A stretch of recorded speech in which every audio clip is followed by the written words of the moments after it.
No nosso vídeo de hoje, a gente vai ver a diferença entre álcool, enol e fenol. Quando a gente começa, então, a observar esses nossos compostos, a gente vê que ele tem características muito semelhantes. Por quê? Todos eles, a gente tem a presença de uma hidroxila, que é o nosso OH.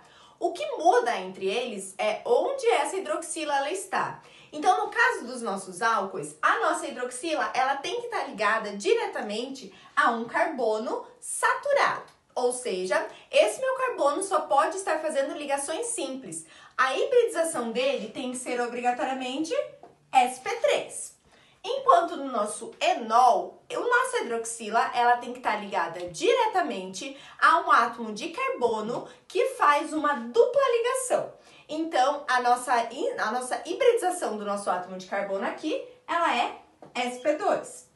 E no nosso fenol, a gente tem que a nossa hidroxila tem que estar ligada diretamente a um anel aromático, a um benzeno. Então, obrigatoriamente, essa nossa hidroxila está ligada a um carbono, também com hibridização sp2.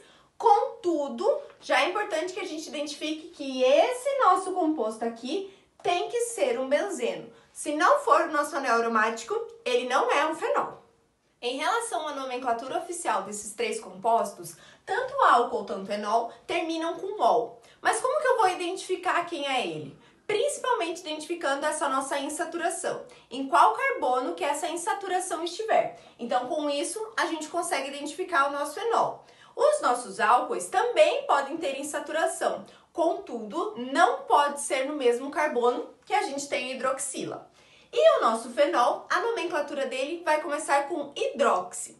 Outra possibilidade, aí depende da quantidade de substituintes, é usar orto, meta e para também para o nosso fenol.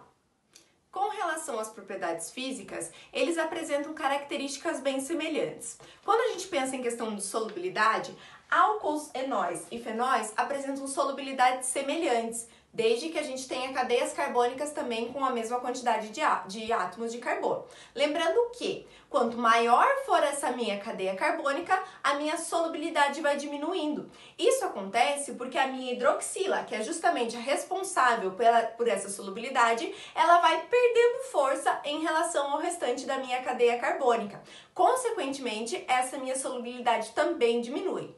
Em relação ao ponto de ebulição, os nossos enóis, a gente não trabalha em relação a isso. Isso acontece porque os enóis, eles são muito instáveis, então eles tendem a se transformar em aldeídos e em cetonas. E por isso, a gente não compara o ponto de ebulição deles em relação aos outros.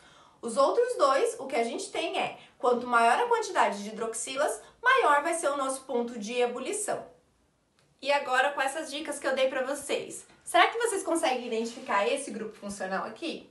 Será que ele é um álcool, um enol ou um fenol?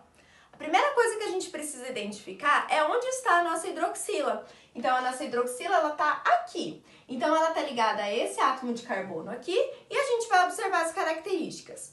Esse átomo de carbono no qual a nossa hidroxila está ligada, ele não está fazendo dupla ligação. Por quê? Se a gente olhar, ele está fazendo apenas uma ligação simples com esse e outra ligação simples com esse outro átomo de carbono. Então, com isso, a gente já vai eliminar o nosso enol.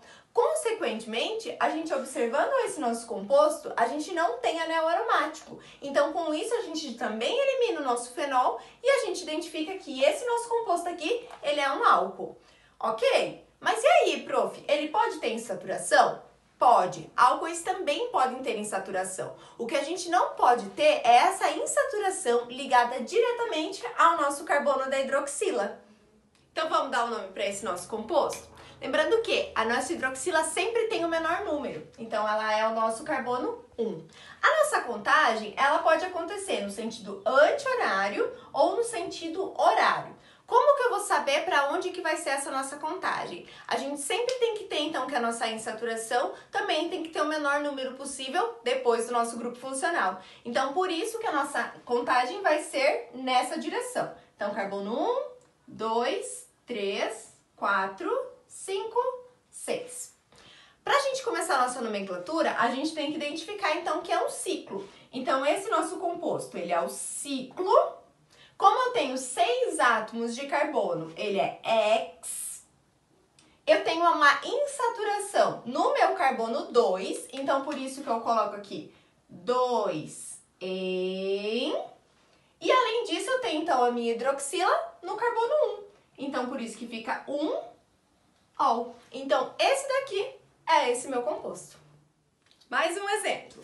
Então vamos lá. Observem, aqui apareceu então um anel aromático. Então a gente tem uma possibilidade de ter um fenol. O carbono no qual tem hidroxila, então ele não tem uma insaturação. A gente já elimina o nosso fenol. Porém, a gente vai ter que só identificar então se ele é um álcool ou se ele é um fenol. Nessa situação aqui, a gente vai olhar de novo para a nossa hidroxila. A nossa hidroxila, ela não está ligada diretamente ao nosso anel aromático. Então, por isso que esse nosso composto aqui, ele é um álcool. E como que eu faço para dar essa nomenclatura? Então, a gente vai considerar que a nossa cadeia carbônica é essa daqui e que esse nosso grupo benzênico, ele é, então, a nossa ramificação. Então, por isso que a nossa nomenclatura fica... Isso daqui, então, ele é um fenil. Só tem um átomo de carbono, então ele fica met. Só tenho ligações simples, termina em ol. Então, esse daqui é o nosso fenilmetanol. Pessoal, espero que vocês tenham compreendido então a diferença entre álcool, enol e fenol. E qualquer dúvida a gente vai conversando. Tchau, pessoal!